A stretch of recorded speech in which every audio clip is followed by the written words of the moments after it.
What's up, guys? Welcome back to Cook 'em Hot Wheels. Today we have another video. We're going to be going over the Charlotte convention this year.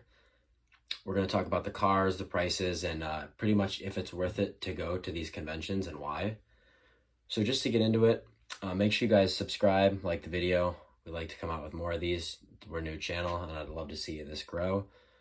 So right in front of you, you're going to see the 5 cars that you could get at Charlotte. Starting from the left, you're going to see the S2000. And then the Charger, the Fox body with the sticker, the Blazer, and then the Fox body on the bottom does not have the sticker. So these were the 5 cars that you could get if you attended. You just had to sign up before and then come in.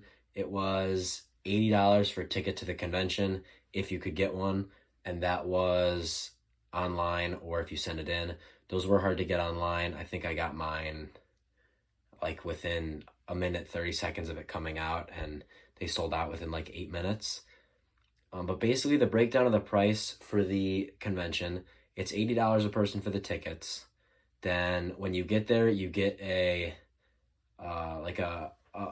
card that shows that you paid for it and everything. And that card entitles you to 3 S2000s, which is these. It also entitled you to 3 Blazers on the right, 1 dinner car. That was only if you bought the option to go to dinner. So the stickered one and non-stickered one you could only get if you paid for dinner.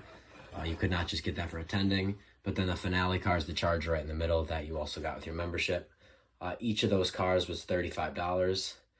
With that membership, you're entitled to, like I said, 3 S2000s, 3 Blazers, 1 Charger, and that was it. But cost breakdown. So to attend the trip, depending on how far you lived, it was in North Carolina. You could go for, I think it was 4 days. The thing was, maybe it was 5. To stay in the hotel of the convention was $200 a night if you could get a spot. Those filled up really fast, and the hotel started kicking people out because others were offering more money, which was horrible, and that caused a lot of fights there.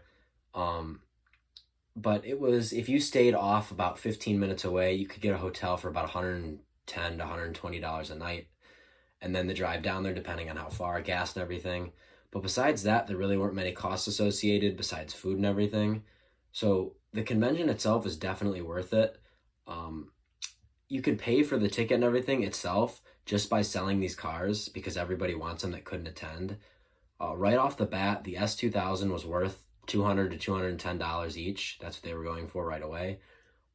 If you had just yourself, you went by yourself, you pay $35 a piece for them, sell them for $210. I mean, you could pay for your hotel room and everything just by that. The Blazer was going for about $50 a piece. That was also $35 to buy. The Charger started off at about $180 and then dropped to $150. And then if you went to the dinner, which I think was $100 a person, the non-stickered version of this, of the Fox body, it was going for about $250, and then the sticker version was going for about $400.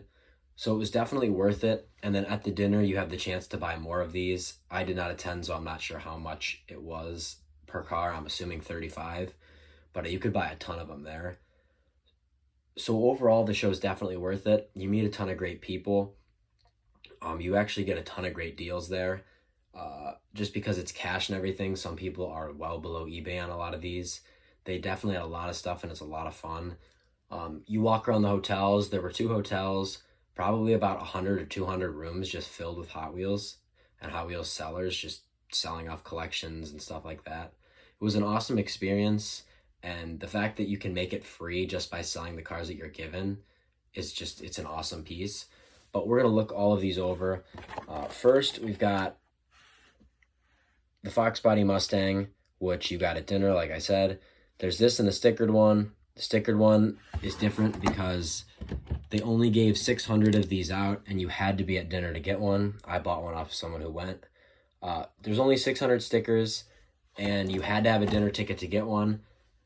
You could get the Mustang after. If there were any left, you could buy them at the show after. If not, the non-stickered versions, but they only made 600 of the stickers, making that one a lot more valuable.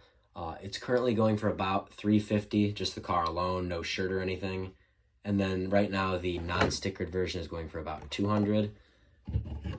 We've got the Blazer. This was the least desirable casting of the whole show. Some people liked it, but a lot of people just didn't even buy them there. That's going for about $50, so only $15 over what was paid. Then we've got the S2000. This was a really big hit there because S2000s are always big hits. But just the fact that that was the first released car of the convention that they talked about like 3 months before it happening, that was a really desirable car for everyone. I saw those all over the place, people selling them there right away just to make easy money. And then the final dinner car, which you had to be at dinner for on the last day, was the Charger. People were talking about the North Carolina convention being possibly the best set of cars that has come out ever in a convention. Just because it was four, I think three, some people say four just because of the Blazer. It was three strong cars, which usually doesn't happen. Normally you'd be stuck with one really good casting and the rest are just castings. But this one was a really big hit. All the resale values on the cars were huge. But don't expect that at every convention because they can't always think of the best possible cars or they would run out of ideas. But on this one, it was definitely worth it to go. I would say that the next shows definitely are too, the Los Angeles convention and Columbus convention. It just depends on how far of a drive you are. Even flight-wise, if you just wanted to take a flight down and stay for 2 or 3 days, you could just get all your costs covered just by these cars. Plus, you're going to be finding great deals there that you're never going to find on eBay and Facebook because there's so many people trying to buy at the same time. But overall, the convention's definitely worth it. I appreciate you guys watching. Make sure to subscribe, like the video. We'll definitely have more coming out soon. So thank you.